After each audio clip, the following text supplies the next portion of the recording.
Olá, meus amigos, olá, minhas amigas do Legislação Integrada. Aqui quem fala é o professor Bruno Valente e nossa conversa de hoje é sobre o informativo número 760 do STJ.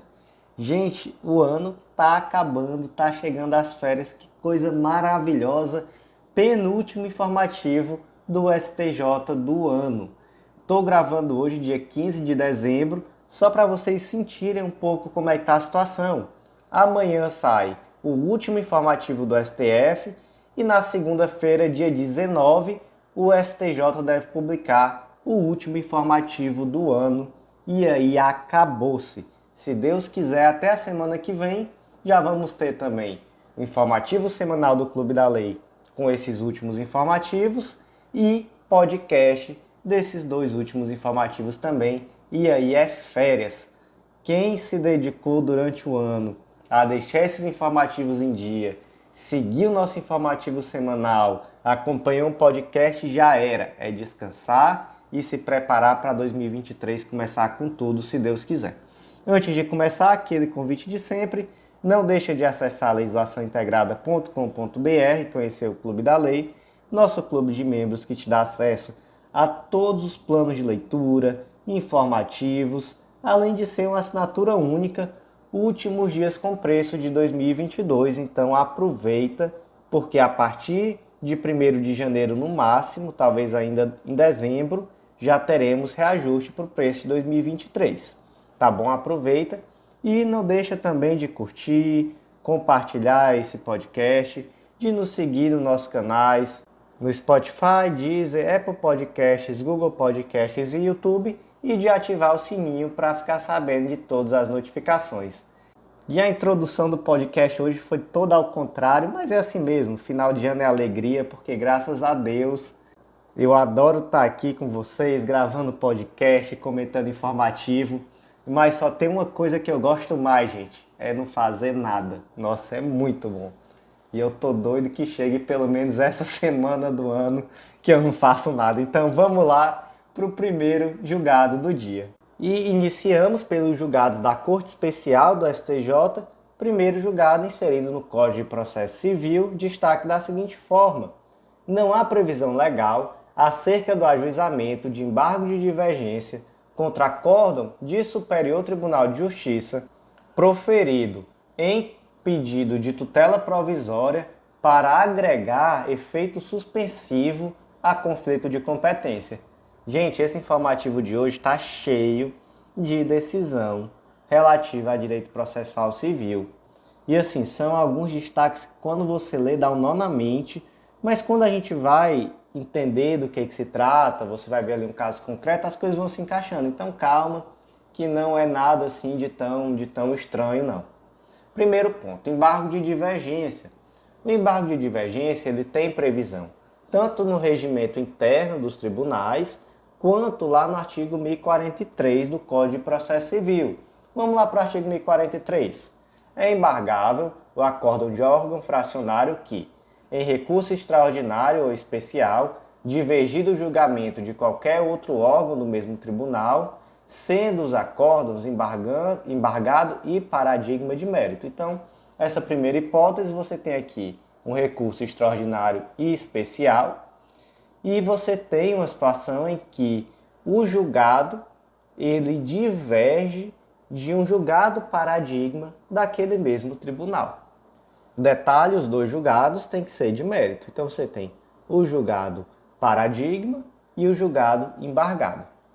Inciso 2 foi revogado, inciso 3, em recurso extraordinário ou especial, divergir do julgamento de qualquer outro órgão do mesmo tribunal, sendo um acórdão de mérito e outro que não tenha conhecido do recurso, embora tenha apreciado a controvérsia. Então, aqui nós temos também uma situação que acaba sendo semelhante, né?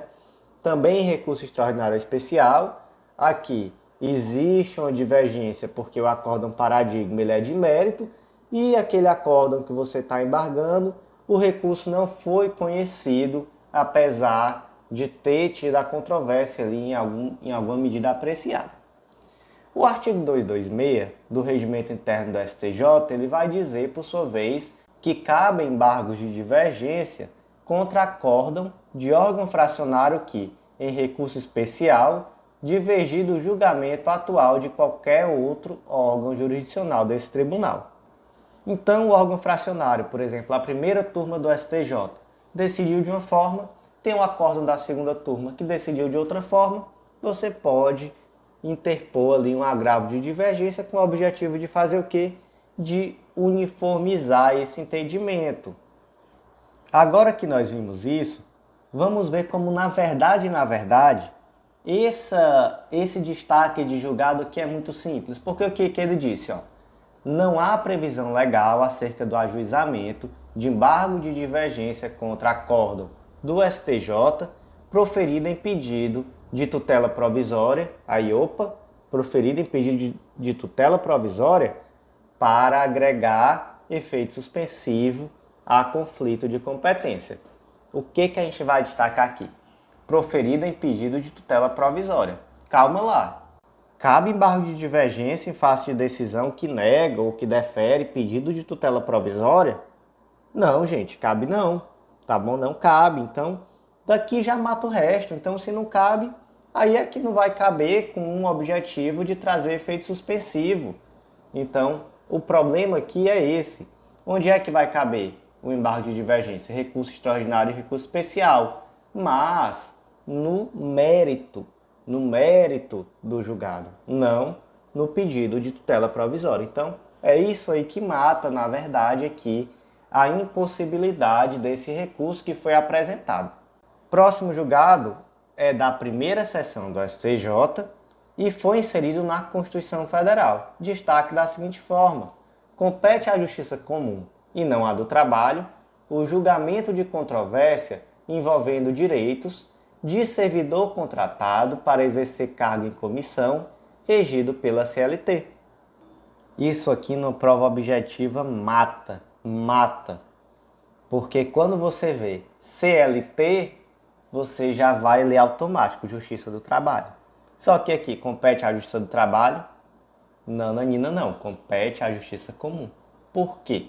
Porque na verdade o que existe aqui é um desvirtuamento. Não deveria esse indivíduo ter sido contratado com CLT, porque se trata aqui de um cargo de livre nomeação e exoneração, é um cargo em comissão. Então esse indivíduo ele já de cara não poderia ter sido contratado com CLT. E aí até pode surgir uma questão: e se ele receber FGTS? E aí, mesmo assim, não vai ser da Justiça do Trabalho a competência? Não vai ser. E assim, se é CLT, ele vai ter FGTS, né? Então, mas mesmo assim, não é da Justiça do Trabalho. Por quê? Porque aqui, na verdade, é um desvirtuamento. E nesse desvirtuamento, esse indivíduo, na verdade, ele está exercendo uma função pública de livre nomeação e exoneração. E se trata aqui de uma relação jurídico-administrativa estabelecida entre as partes. Portanto, não trata aqui de competência da Justiça do Trabalho, ainda que esse indivíduo tenha sido erroneamente contratado como seletista. Próximo julgado do dia da primeira turma do STJ, inserido no Código de Processo Civil, destaque da seguinte forma: a indicação de julgado simples e isolado não ostenta a natureza jurídica de súmula, jurisprudência ou precedente para fins do artigo 189, parágrafo 1º, inciso 6 do CPC. O que diz esse 189, parágrafo 1º, inciso 6? Não se considera fundamentada qualquer decisão judicial, seja ela interlocutória, sentença ou acórdão que deixar de seguir enunciado de súmula, jurisprudência ou precedente invocado pela parte sem demonstrar a existência de distinção no caso concreto em julgamento ou a superação do entendimento. Qual é o objetivo aqui desse dispositivo? É evitar aquela situação em que o juiz simplesmente não está nem aí para o que foi invocado pela parte na petição. E aí a parte muitas vezes trouxe súmula, trouxe uma fundamentação relevante, trouxe jurisprudência, e o juiz simplesmente ignora, não dizendo por que deixou de aplicar aquela jurisprudência, por que deixou de aplicar aquela súmula, etc. Isso daí, infelizmente, é super comum. Então você traz ali uma jurisprudência relevante. Qual é o papel do juiz enquanto julgador? É dizer, olha, eu tenho conhecimento que essa posição existe nos tribunais superiores, ou que existe aqui no meu tribunal, ou enfim. Mas, nesse caso concreto, eu acredito que não se aplica. O que é isso? É um distinguish. Ou então dizer, olha, mas eu acredito que essa jurisprudência já está superada, então por isso eu deixo de aplicar. O que é isso? É um overruling. Então, o juiz tem esse dever. Se ele não faz isso, a decisão é considerada não fundamentada. Qual a questão? A questão aqui, gente, não é qualquer julgado, qualquer ementa que você vai colar na sua petição que vai trazer esse ônus argumentativo para o juiz. Não adianta você trazer um julgado simples, isolado, muitas vezes uma decisão monocrática, e escrever lá, segundo a jurisprudência ampla e dominante, pacífica dos tribunais, e você vai pesquisar lá, a jurisprudência ampla, dominante e pacífica dos tribunais, é uma decisão de 1965, que foi monocrática e que só teve ela perdida, beba, lá no meio da jurisprudência do STJ na vida todinha. E aí imagina que o juiz sequer leve em consideração essa ementa na hora de proferir a sentença. Você não pode depois dizer que essa decisão do juiz é não fundamentada, porque ela deixou de atacar essa ementa que foi colada na sua petição. Não é por aí, tá bom? Então é simplesmente isso que esse julgado nos diz. Olha, não é qualquer ementa colada, não é qualquer decisão colada que vai ser uma jurisprudência. Até porque, gente, não vamos confundir, tá? E, por favor, também não vamos falar o termo jurisprudências. Colei aí as jurisprudências. Gente, por favor, isso daí dói no meu ouvido. Jurisprudência é uma série de decisões sobre um determinado assunto. Então, jurisprudência já é plural. Uma ementa de uma decisão que você junta, aquilo ali não é uma jurisprudência. Aquilo ali pode representar, você pode dizer, não, aqui conforme ementa representativa de jurisprudência dominante, ok, tá bom? Mas não vamos confundir os conceitos, tá bom? Precedente também, não é qualquer decisão que é um precedente. Precedente é aquela decisão de grande importância. Então você não pode pegar uma decisão de 1996, monocrática, que está totalmente contrária a tudo aquilo que é julgado pelo tribunal e chamar de precedente, tá bom? Agora, vamos aqui para um ponto mais polêmico. Esse julgado de hoje foi ok, mas nós tivemos um julgado muito recente também do STJ, ele saiu inclusive no informativo de número 679, foi um julgado da terceira turma do STJ, e lá se entendeu que inclusive foi um julgamento por unanimidade, que nem sequer quando se deixa de analisar a não aplicação de uma súmula, desde que essa súmula não seja vinculante, a decisão não será considerada não fundamentada. E aí, com todo respeito à terceira turma do STJ, já acho complicado. Porque, veja só, qual foi o espírito dessa decisão? Foi de dizer, olha, para a decisão ser considerada não fundamentada, ela tem que ter deixado de analisar decisão vinculante. Então, é uma tese de repercussão geral, uma tese repetitiva, uma súmula vinculante. Se tiver simplesmente deixado de analisar uma súmula, não vai ser decisão não fundamentada, ainda que essa súmula tenha sido invocada pela parte. E aí, gente, com devido respeito, a crítica tem sempre que ser feita também, mas até numa análise teleológica, né, de finalidade. A finalidade desse dispositivo do novo CPC foi evitar a decisão surpresa. Então, mesmo que não se trate de uma súmula vinculante, mas tão somente de uma súmula que vai ter um caráter argumentativo, ainda assim, creio eu que para evitar uma decisão surpresa, é necessário sim que pelo menos o juiz se dê ao trabalho de explicar por que ele não está aplicando. E dizer, olha, essa súmula está superada, ou então, olha, nesse caso concreto essa súmula não se aplica, porque senão realmente foge do sentido da existência desse dispositivo. Dica prática, Se acontecer, gente, embargo de declaração é a solução cabível nesse caso. E aí, realmente, se você deixa de embargar nesse momento oportuno, aí penso eu que você também não vai ter como depois alegar que houve uma decisão não fundamentada, já que você teria a oportunidade no momento cabível de alegar que houve ali uma omissão. Já que eu acredito que quando você deixa de analisar uma súmula em uma sentença ou uma jurisprudência forte, dominante, realmente se trata ali de uma omissão no mínimo. Próximo julgado do dia da segunda turma do STJ e também foi inserido no Código de Processo Civil. Destaque da seguinte forma: não cabe novo recurso especial contra acórdão que julga agravo interno em face de decisão de inadmissibilidade fundada na aplicabilidade de precedente qualificado do STF que tem o condão de impedir o seguimento não apenas do recurso extraordinário, como também do recurso especial. Mais um desses destaques que você lê e fica tonto, você não entende nada do que foi dito, mas que quando você vai ver o caso concreto, não é nada assim de tão estranho. Vamos lá. No caso concreto, era uma ação rescisória, ela foi devidamente julgada e teve o seu acórdão desafiado por um recurso especial e um recurso extraordinário. E aí veio o exame de admissibilidade, mas se percebeu que existia ali uma tese de repercussão geral sobre o tema. E aí, por conta dessa tese de repercussão geral, que era contrário exatamente ao pleito daquele indivíduo, o recurso nem sequer foi recebido.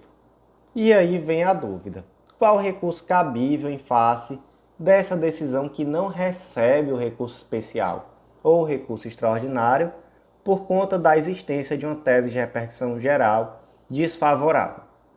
Gente, o recurso cabível nesse caso é o agravo interno, tá bom? Não confundam. Vamos aqui para uma tabelinha que nós temos no material escrito. Se o tribunal admitir o recurso especial ou extraordinário, cabe algum recurso da decisão que admite? Não, não cabe. Se inadmitir, aí qual é a regra? A regra é o agravo em RESP ou em RE, que é aquele recurso lá do artigo 1042 do CPC. Ele é específico para esse caso, da decisão que inadmite recurso extraordinário ou especial. É o agravo do 1042. Mas, caso essa decisão que inadmite tenha sido tomada com base em um entendimento firmado em repercussão geral ou recurso repetitivo, aí nesse caso não cabe o agravo em RE ou agravo em RESP, que é o do 1042. Cabe o agravo interno. Por quê? Porque nesse caso entra-se no mérito, ainda que indiretamente. Não é só uma questão processual, não é só, enfim, aqui realmente se entra no mérito. Então, o recurso aqui é o agravo interno, pela inteligência aqui do artigo 1021, combinado com 1030 do Código de Processo Civil. Beleza? Nesse caso concreto aqui, entretanto, o rapaz cometeu um equívoco e ele apresentou o agravo do 1042, o agravo em RESP. E aí esse agravo em RESP chegou ao STJ e o relator pegou e disse: não, aqui foi o recurso equivocado, não admito esse recurso. E aí o que ele fez? Em face dessa decisão que inadmitiu o recurso, ele apresentou um agravo interno. E aí virou um loop, né? Já pensou aí, é infinito, né, o negócio? Você tem uma decisão, você apresenta o recurso errado, aí o recurso errado é inadmissível e você apresenta o recurso que seria o certo lá no começo, em face dessa decisão que inadmitiu o recurso equivocado. Enfim, vira uma verdadeira bodega, né, isso aqui? Mas ainda foi mais em frente. Veio essa decisão que inadmitiu. Né? Vamos aqui para a linha do tempo de novo. Veio a primeira decisão que inadmitiu o recurso especial com base em uma tese de repercussão geral. O que ele fez? Ele apresentou o agravo do 1043. E aí veio uma decisão do relator lá no STJ que também inadmitiu.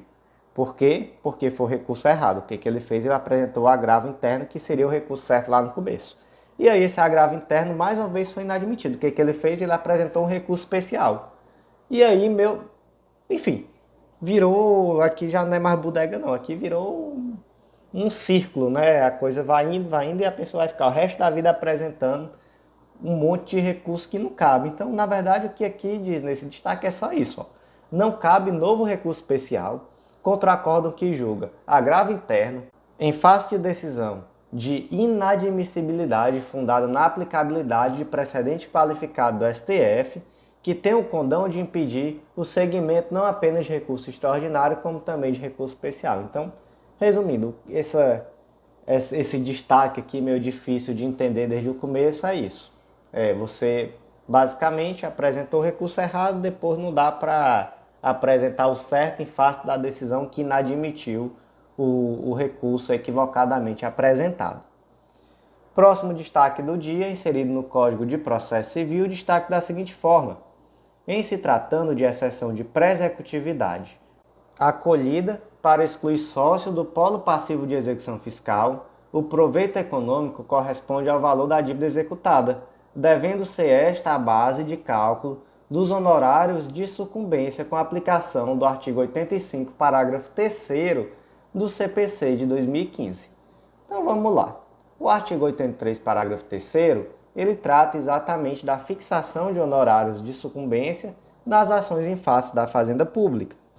E aí lá, de acordo com o valor da condenação, vai ser determinada qual vai ser o percentual de honorários. Então, se é uma condenação de até 200 salários mínimos, vai ser de 10% a 20%, de 200 a 2.000, de 8% a 10%, de 2.000 a 20.000 salários mínimos, vai ser 5% a 8%, de 20.000 a 100.000 salários mínimos, vai ser 3% a 5%, e mais de 100.000 salários mínimos, vai ser 1% a 3%.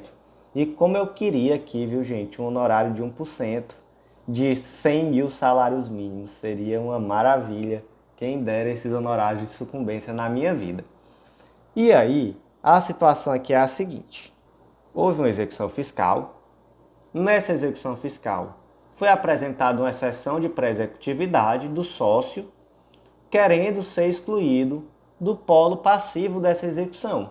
E aí deu certo. Foi procedente aqui essa exceção de pré-executividade. Então vai caber aqui honorários de sucumbência, não vai? Como é que a gente vai fixar esse honorário de sucumbência? Aí o juiz disse, não, aqui vai ser por equidade. Só que, gente, no tema repetitivo 1076, o STJ já entendeu que só cabe fixação de honorários por equidade quando o proveito econômico obtido pelo vencedor for inestimável e irrisório ou quando o valor da causa for muito baixo. Isso aqui é exatamente aquela questão para poder evitar aqueles honorários de sucumbência que eram fixados por equidade porque o valor era muito alto. O juiz olhava assim e dizia, por que o advogado vai ganhar isso? Se eu só ganho aqui meus 20 e poucos mil por mês, por que esse advogadozinho quer ganhar 1 milhão de honorário de sucumbência? Vai não. Vou fixar aqui em 2.000 por equidade, porque é o que ele merece. Isso daí era só o que acontecia. E eu nunca vi nenhum juiz desse deixar o cargo para poder virar advogado. Raramente isso acontece, mas eu já tive professor na aula reclamando, dizendo que tinha hora que se desanimava de ser juiz na hora que fixava o honorário de sucumbência para os advogados. Paciência, excelência. Se não queria ser juiz, se queria ser advogado, fosse ser advogado e veríamos se você teria esse sucesso nesse sentido ou se você estaria ali brigando em uma ação ou outra de dano moral contra a OI, briga de vizinho, algo do tipo. Enfim, resumindo, teve aqui a exceção de pré-executividade e foi fixado o honorário por equidade, mas foi fixado equivocadamente. Então o STJ disse, olha, aqui a base de cálculo é o proveito econômico. Mas também, vamos ter calma, são dois sócios. Foi proposta a execução em face dos dois. Vamos dizer aqui que o valor da dívida tributária era 100 mil reais. Ok. Teoricamente, a Fazenda Pública pode cobrar 100 mil de qualquer um dos dois, porque existe uma solidariedade. Só que na prática, qualquer um dos dois que pague vai ter direito de regresso em face do outro. Então, Na prática mesmo, teoricamente falando, pelo menos, o proveito econômico aqui nesse caso é o valor total dividido pela quantidade de executados. Então, 100 mil dividido por 2 executados é 50 mil. Ainda que exista uma solidariedade, ainda que o indivíduo pudesse ser de fato condenado a pagar o valor integral a princípio, enfim, mas ele teria um direito de regresso depois. Então aqui basicamente foi isso, olha, o valor aqui dos honorários vai ser o proveito econômico obtido, e esse proveito econômico obtido aqui vai ser o valor que estava sendo cobrado dividido pela quantidade de executados. Próximo julgado do dia, inserido na Constituição Federal, destaca da seguinte forma: as pessoas físicas titulares de serviços notariais e de registro não se enquadram na definição de sujeito passivo da contribuição do salário-educação. Salário-educação, gente, é uma contribuição que tem previsão constitucional, inclusive, está lá no artigo 202, parágrafo 5º. A educação básica pública terá como fonte adicional de financiamento a contribuição social do salário-educação recolhida pelas empresas na forma da lei. A quem que se destina esse salário-educação? São repartidas cotas que têm como destinatário a União, Estado, DF e município, e aí existem critérios lá no material escrito, inclusive coloquei de uma forma mais ou menos detalhada quais são esses critérios. Quem é o sujeito passivo da contribuição do salário-educação, ou seja, quem é que paga? A contribuição, ela tem como sujeito passivo as empresas, não era isso que estava escrito lá, empresa. Quem é a empresa? Empresa é a firma individual ou sociedade que assume o risco da atividade econômica urbana ou rural com fim lucrativo ou não. Onde é que está dizendo isso? Lá no artigo 15 da Lei 9424 de 96. Beleza? Agora vamos lá, rapidamente. Tabelionato de notas, serventia judicial. É empresa? São empresas? Não são, tá, gente? Não são empresas, não se enquadram no conceito de empresa e exatamente por isso não paga salário educação. Simples assim o que foi decidido. Um pequeno detalhe aqui também, só para a gente poder aprofundar um pouquinho o tema. Existe uma equiparação lá no artigo 15 da Lei 8.212 de 91 entre o contribuinte, pessoa física, e as empresas no que diz respeito ao pagamento de contribuições previdenciárias, beleza? Só que acontece que a Lei 9766 de 98, que é específica, ela não traz essa mesma equiparação. Então, em relação aqui ao salário-educação, essa equiparação também não vai existir. Próximo julgado do dia da terceira turma do STJ, inserido no Código de Processo Civil, destaque da seguinte forma: o arbitramento de honorários advocatícios em caso de exclusão de litisconsorte, ainda no início do trâmite processual, sem qualquer oposição do autor, deve observar a regra do artigo 338, parágrafo único do Código de Processo Civil. Gente, o artigo 338, parágrafo único, traz uma regra bem interessante. Vamos aqui. Artigo 338. Alegando o réu na contestação ser parte ilegítima ou não ser o responsável pelo prejuízo invocado, o juiz facultará ao autor, no prazo de 15 dias, a alteração da petição inicial para substituição do réu. Parágrafo único. Realizada a substituição, o autor reembolsará as despesas e pagará os honorários ao procurador do réu excluído, que serão fixados entre 3% e 5% do valor da causa, ou sendo este irrisório, vai ser nos termos do artigo 85, parágrafo 8º. Então vai ser uma fixação por equidade. Então vamos lá, vamos imaginar aqui uma situação. O Joãozinho, ele sofreu um dano e ele não sabe ao certo quem foi que causou esse dano a ele. Ele não tem como ter certeza, mas ele acha e ele tem ali vários elementos para achar que foi o Zezinho. E aí ele propõe a ação contra o Zezinho. Mas o Zezinho, na contestação, logo ele diz: olha, eu aqui sou parte ilegítima. Porque na verdade mesmo, quem te causou esse dano aqui foi a Mariazinha. Aí o juiz pega essa contestação, olha e diz assim: rapaz, aqui tá com duas conversas. Joãozinho, se manifeste sobre isso aqui, sobre esse pedido, sobre essa manifestação aqui do Zezinho. Aí o Joãozinho pega a petição e diz: rapaz, não é que é mesmo? Zezinho, me desculpe. Excelência, por gentileza, exclua aqui o Zezinho do polo passivo e traga a Mariazinha porque minha conversa é com ela mesmo. E aí como é que fica? Vai ter que arbitrar honorários em favor do advogado do Zezinho, não vai? Vai. Mas vai ser o valor normal, de acordo com o artigo 85 parágrafo 2º. Não vai ser aquele percentual de 10 a 20%. Vai ser aqui reduzido, vai ser 3 a 5% do valor da causa. Nesse caso específico.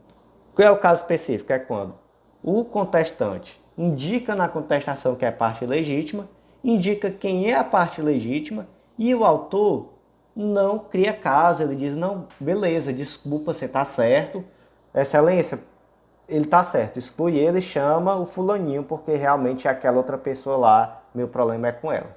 Então, nesse caso, quando é isso daí que acontece, legal, honorário reduzido. Só que não confunda.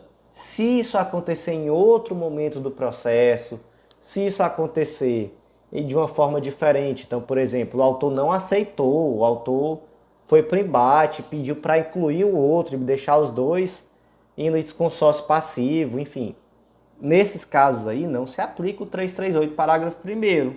Nesses casos vai ser a regra geral e aí vai ser exatamente lá pelo artigo 85, parágrafo 2º, de acordo com os percentuais normais. Próximo julgado do dia é da 4ª turma do STJ e mais um julgado inserido no Código de Processo Civil. Gente, esse informativo aqui só deu CPC. Destaque da seguinte forma: a procuração, juntada em outro processo conexo ou incidental, não apensado ao principal, não produz efeito em favor do recorrente no STJ. Vamos lá. Artigo 76, parágrafo 2º. O que acontece, gente, quando o indivíduo interpõe um recurso e não tem procuração nos autos, o advogado não está ali representado corretamente? Verificada a incapacidade processual ou irregularidade de representação da parte, o juiz suspenderá o processo e designará prazo razoável para que seja sanado o vício. Ok. Mas em fase recursal, como é que funciona? Está lá no parágrafo 2º. Descumprida a determinação em fase recursal perante o Tribunal de Justiça, TRF ou Tribunal Superior, o relator não conhecerá do recurso se a providência couber ao recorrente. Então vamos lá. Suponha que o Joãozinho contratou o Pedro como advogado para cuidar de seus processos que já estavam em andamento. Em uma dessas ações, o Pedro interpôs um recurso especial em face de determinado acórdão, sem, entretanto, juntar sua procuração. O Pedro foi intimado a regularizar sua representação, mas não fez, motivo pelo qual o recurso não foi recebido. O advogado, entretanto, recorreu, afirmando que já existia procuração nos autos de uma ação conexa, motivo pelo qual não existia vício de representação. Então ele disse assim: olha, de fato, aqui nessa ação não foi juntada a procuração, mas tem uma ação conexa, que nem está pensada aos autos, mas é conexa. E nela existe a procuração. Então, excelência, não tem vício de representação. Eu tenho procuração, só não estava aqui. Estava nos outros autos ali, do lado, ali da esquina. E aí, assiste razão ao advogado? Não existe, gente. A procuração tinha que estar juntada no processo. Então, nesse caso aqui, realmente, infelizmente, o recurso não vai ter como ser recebido. Próximo julgado do dia, inserido na Lei de Falências, Lei 11.101 de 2005, destaque da seguinte forma: na apuração do resultado de votação em Assembleia Geral de Credores, somente serão computados os votos daqueles que efetivamente se manifestaram pela aprovação ou rejeição do plano de recuperação, não se considerando a abstenção para qualquer efeito. Vocês lembram, gente, como é que funciona o procedimento de recuperação judicial? Onde a empresa vai lá, pede recuperação judicial, ela apresenta um plano de recuperação judicial, ela vai trazer aos autos quem são os credores, aqueles créditos que não forem habilitados, os eventuais credores não habilitados poderão ir se habilitando nos autos, e em um determinado momento ela vai colocar esse plano de recuperação judicial para ser aprovado pelos credores. Os credores vão lá até a Assembleia Geral e vão votar, e vão dizer, olha, eu aprovo, olha, eu não aprovo. E aí vocês se lembram que existem classes de credores e cada uma dessas classes tem que aprovar esse plano de recuperação judicial. E aí, simplificando aqui bem muito, tirando as peculiaridades, mas se o plano for aprovado, ok, segue a recuperação. Se o plano não for aprovado, convola a recuperação e falência. E aí, claro que também existem casos em que, mesmo não sendo aprovado o plano, vai poder sim prosseguir a recuperação judicial, mas enfim, isso daí são questões específicas, em alguns outros momentos a gente vai conseguir trazer uma análise mais detalhada. Mas o ponto aqui que importa é outro. Temos aqui a votação pela Assembleia Geral de Credores. E aí é natural que sempre existe credor faltoso, sempre existe também aquele credor que está lá, mas não se sente à vontade para votar nem pelo sim nem pelo não, e que ele se abstém. Vou aqui me abster. Como esse voto de abstenção é computado? Ele simplesmente não é computado para qualquer efeito, gente. Então, na prática, o que se decidiu aqui foi, olha, tem que ter aqui uma maioria simples entre aqueles indivíduos que votaram. Teve 50 votos sim, 49 votos não, sim está aprovado. Mesmo que tenha um número maior de credores que faltaram ou que se abstiveram de votar, etc. A abstenção aqui não é considerada para qualquer efeito, simples assim. Próximo julgado do dia da 5ª turma do STJ e foi inserida no Código de Processo Penal. Destaque da seguinte forma: é manifestamente incabível pedido de reconsideração em face de acórdão, bem como seu recebimento como embargo de declaração ante a inadmissibilidade da incidência do princípio da fungibilidade recursal quando constatada a ocorrência de erro inexcusável. Como foi a situação? Foi proferido um acórdão e aí, em face desse acórdão, ao invés do indivíduo opor embargos declaratórios, ele protocolou uma simples petição pedindo reconsideração de um acórdão de tribunal. E aí o STJ disse, não é possível por total ausência de previsão legal, regimental sobre o tema. E o problema maior aqui é porque é um acórdão. Se fosse uma decisão monocrática, até que vá, porque se você for pensar bem, gente, como é que você pede uma reconsideração de um acórdão? Um acórdão é uma decisão colegiada, ela é uma decisão feita por várias mãos. Então, nem faz muito sentido, né? Quando é uma decisão monocrática, até que vá lá. Mas de um acórdão realmente é totalmente inviável e, inclusive, não há como se pedir o recebimento desse pedido como embargo de declaração, porque aqui é considerado um erro inexcusável. Próximo julgado do dia inserido na Lei de Drogas e na Lei dos Crimes Hediondos, Lei de Drogas, Lei 11.343 de 2006, Lei dos Crimes Hediondos, Lei 8987 de 79. O pacote anticrime e Lei 13.964 de 2019, ao promover alterações na Lei de Execução Penal, apenas afastou o caráter hediondo equiparado do tráfico privilegiado, nada dispondo sobre os demais dispositivos da Lei de Drogas. Gente, o crime de tráfico de drogas pode ser considerado um crime equiparado a hediondo? Vamos lá. O artigo 5º, inciso 43 da Constituição, diz que a lei considerará crimes inafiançáveis e suscetíveis de graça ou anistia a prática da tortura, tráfico ilícito de entorpecentes e drogas afins, terrorismo e os definidos como hediondos, por eles respondendo os mandantes, os executores e os que, podendo evitá-los, se omitirem. Beleza? Constituição Federal, primeiramente, traz essa disposição. Por sua vez, a Lei de Crimes Hediondos traz lá no artigo 2º que os crimes hediondos, a prática de tortura, tráfico ilícito de entorpecentes e drogas afins e o terrorismo são insuscetíveis de graça, anistia, indulto e fiança. Beleza, então nós temos aqui um caráter equiparado a hediondo dos crimes de tráfico de drogas.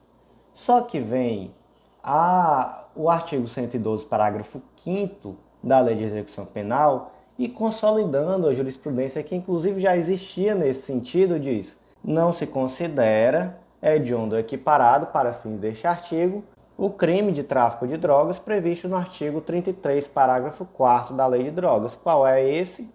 É o crime de tráfico privilegiado. Então, crime de tráfico privilegiado é crime hediondo? Não é. Isso daí, gente, já era algo bem firme na jurisprudência mesmo antes do tal do pacote anticrime. E hoje, mais ainda, né, por disposição legal expressa agora, não é crime hediondo. Mas os crimes de tráfico em geral permanecem como equiparados? Permanecem, tá? Pelo menos a posição dos tribunais superiores, inclusive a posição da STJ aqui nessa decisão por unanimidade da quinta turma, é de que permanece sim esse caráter hediondo, essa hediondez do crime de tráfico de drogas. Vamos iniciar então os julgados da sexta turma do STJ e são 3 destaques muito interessantes, os 3 referentes à inviolabilidade de domicílio. Então vamos lá, primeiro destaque de hoje inserido no artigo 5º, inciso 11 da Constituição Federal, destaque da seguinte forma: a abordagem policial em estabelecimento comercial, ainda que a diligência tenha ocorrido quando não havia mais clientes, é a hipótese de local aberto ao público que não recebe a proteção constitucional da inviolabilidade de domicílio. Essa proteção está onde?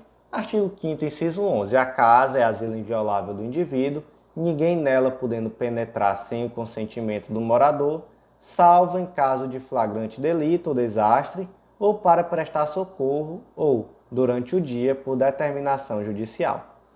E aí, gente, sempre que a gente for falar de entrada em domicílio, nós precisamos lembrar do tema de repercussão geral 280.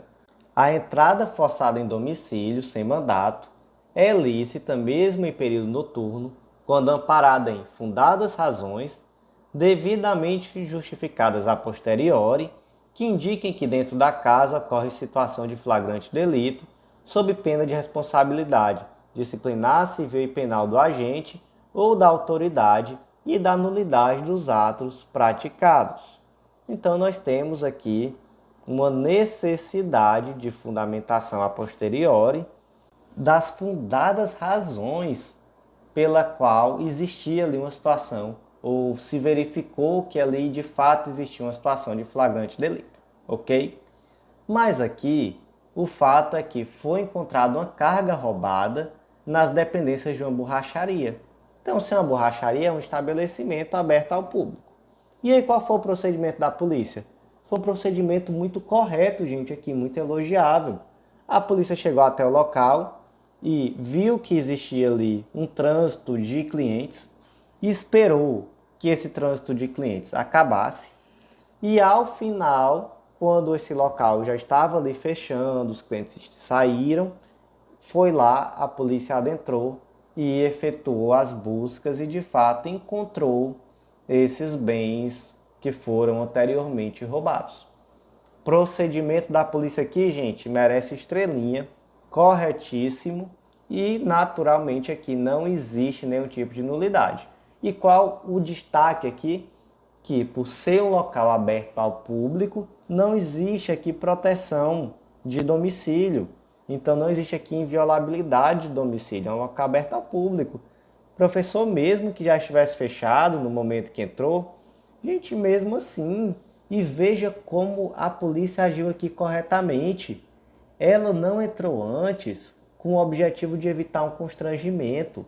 Ela deixou que o local estivesse sem clientes, até porque, gente, imagina aí, a polícia tinha ali tudo para efetuar esse flagrante. Já tinha certeza que existia uma situação de flagrante, mas podia ser que alguma coisa ali no final das contas desse errado, né? E não tivesse. E aí, imagina o constrangimento da pessoa de ter a polícia adentrando no local com os clientes dentro. Então, enfim, para que não ficasse nenhum tipo de dúvida, nenhum tipo de risco de trazer um constrangimento indevido, a polícia esperou pacientemente que o local estivesse sem nenhum cliente e só então adentrou e efetuou o flagrante. Gente, a atuação aqui perfeita da polícia, parabéns. O próximo julgado ele também diz respeito à inviolabilidade de domicílio, também foi inserido na Constituição Federal, também no artigo 5º, inciso 11. Mas aqui são dois destaques. Os dois são muito importantes e eu acho que o segundo é até mais importante do que o primeiro. Mas vamos lá, primeiro destaque. O simples fato de o acusado ter antecedente por tráfico de drogas não autoriza a realização de busca domiciliar, porquanto desacompanhado de outros indícios concretos e robustos de que, nesse momento específico, ele guarda drogas em sua residência. Eu vou logo ler o próximo destaque também, porque eu acho que o exemplo fica melhor quando eu já tiver os dois destaques para comentar.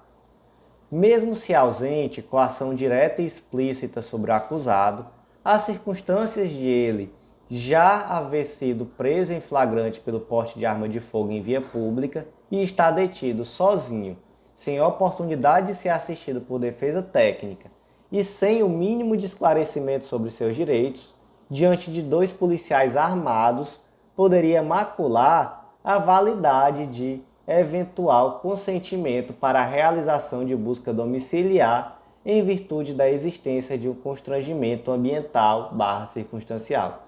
Olha que termo legal, gente. Constrangimento ambiental circunstancial. Vamos aqui para um caso concreto.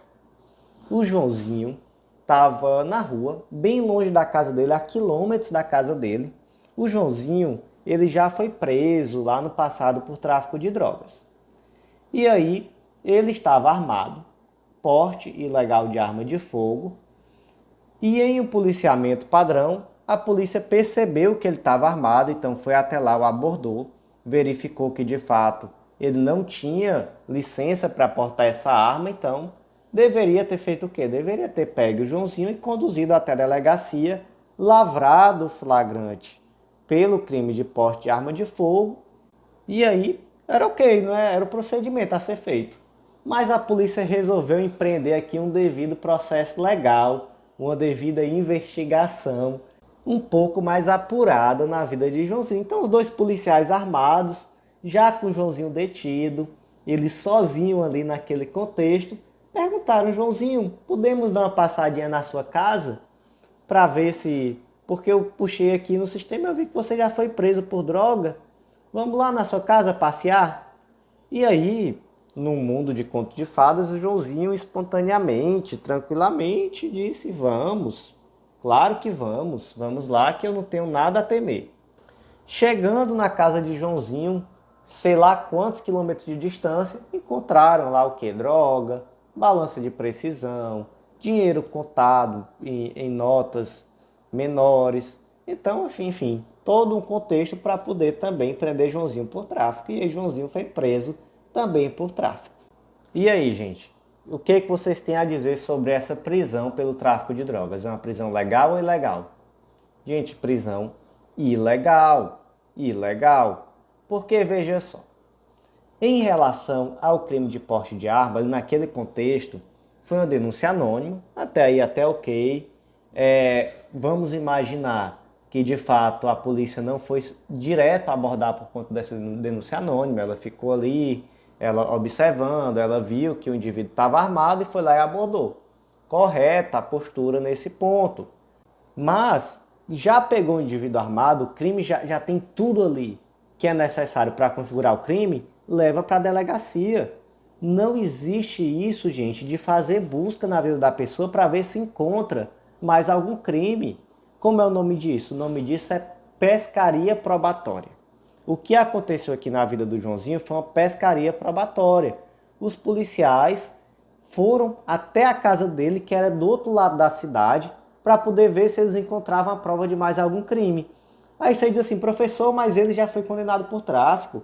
Existia aqui uma probabilidade muito grande dele continuar traficando. Eu vou dizer, tá certo, ele já foi condenado por tráfico. Mas lembre-se que o nosso direito penal não é um direito penal do autor, é um direito penal do fato. O fato do indivíduo já ter sido condenado não pode tornar ele uma pessoa estereotipada ao ponto de você, daí para frente, sempre partir do pressuposto que ele continua praticando o mesmo crime. Ah, mas na prática ele estava sim, mas isso não tem nada a ver. Na prática ele estava, mas não é por isso que ele vai poder a qualquer momento ter a sua casa invadida para procurar droga. Ah, mas ele foi encontrado armado, sim, o crime de porte de arma está configurado. Ele já tinha que ser levado à delegacia. Então esse procedimento de ir até a casa e adentrar para procurar droga é um procedimento ilegal. Então, realmente, se não existia nenhum indício concreto, robusto, não há como se dizer que existia ali um flagrante do crime de tráfico de drogas para fundamentar o ingresso em domicílio. Aí você vai para o segundo ponto. Professor, mas ele aceitou que os policiais entrassem na casa. Gente, aí é que está esse termo muito legal que foi utilizado aqui, que foi o termo constrangimento ambiental ou circunstancial. Alguém aqui consegue me dizer? Primeiro, ninguém aqui vai conseguir me dizer que essa autorização de fato existiu. Até porque a gente sabe que essa autorização ela tem que ser feita por escrito, ela tem que ser feita na presença de testemunhas, sem a existência de coação. É uma situação muito diferente dessa aqui, no caso concreto, em que o indivíduo estava sozinho, sem advogado para poder esclarecer os direitos dele, detido, ao lado de dois policiais armados, e eles disseram: vamos ali na tua casa? E aí, gente, que proposta é essa, né? Vamos ali na minha casa fazer o quê, doutor? Isso aqui não é encontro no Tinder, não. Você tá me levando é preso, me leva para a delegacia. O que você quer fazer na minha casa? Enfim, naturalmente, ali existia no mínimo, se você imaginar que houve uma autorização, no mínimo, você tem que dizer que houve um vício de consentimento. Porque se um cabo armado diz: vamos ali na tua casa, com a arma apontada para a tua cabeça, tu vai dizer: vamos lá em casa. Ele vai dizer: posso levar esse seu notebook? Pode, leve, é seu, leve meu carro. Enfim, é uma coação. Por mais que não tenha existido uma coação direta, não precisava nem botar arma na cabeça. Mas a própria circunstância mostra uma circunstância em que o indivíduo não tinha como externar o consentimento dele de forma eficaz. Então, ainda que se diga, houve o consentimento, mesmo assim, nesse caso concreto, nessa circunstância, esse consentimento de forma alguma é válido ao ponto de justificar uma entrada em domicílio. E aí, nesse caso aqui, o mais interessante é que já ingressaram no domicílio até com cão farejador, procurando droga, procurando tudo. Enfim, qual foi a solução aqui do STJ? O Joãozinho ele foi condenado pelo crime de porte ilegal de arma de fogo, mas a condenação por tráfico de drogas foi anulada, já que houve aqui uma invasão de domicílio e houve aqui uma pescaria probatória. Então, gente, por hoje foi isso. Eu agradeço muito a você que ouviu até o final. Penúltimo informativo do STJ do ano. Olha só que notícia boa. E se Deus quiser, até o Natal vamos estar com tudo pronto, tudo em dia para você também curtir o seu Natal. Quem sabe até o final de semana antes do Natal, já tranquilo, tranquilo. Porque, gente, essa pausa de fim de ano é muito merecida. Não se cobrem esse ponto de achar que tem que trabalhar, estudar até no Natal, Ano Novo, não. Uma semaninha de descanso não mata ninguém, pelo contrário, é muito melhor que você comece 2023 com a bateria cheia, com sangue no olho para ir para cima e conseguir essa aprovação. Não precisa estar estudando na hora da virada do ano, não. Não precisa disso não, tá, gente? Vamos descansar, vamos aproveitar, vamos curtir a família. Porque eu vou dizer uma coisa para vocês. Quando passa em concurso que vai para longe de casa e que a maioria de vocês vai passar em concurso, vai acontecer isso. Vai fazer falta estar em casa e esse momento de Natal, de Ano Novo que você volta para casa e fica com a família, vai ser o momento que vocês mais esperam no ano. E eu falo isso com muita autoridade, porque eu acabei de vir para o interior do Pará com minha esposa que assumiu como defensora pública. Então, esse momento que a gente volta para Fortaleza e fica lá com a família é legal demais, é muito bom, a gente espera. Então, se você ainda está em casa, aproveita, gente. Aproveita, descansa, passa esse tempo com a família e vamos entrar 2023 com tudo. Então eu aguardo vocês no próximo podcast e até lá!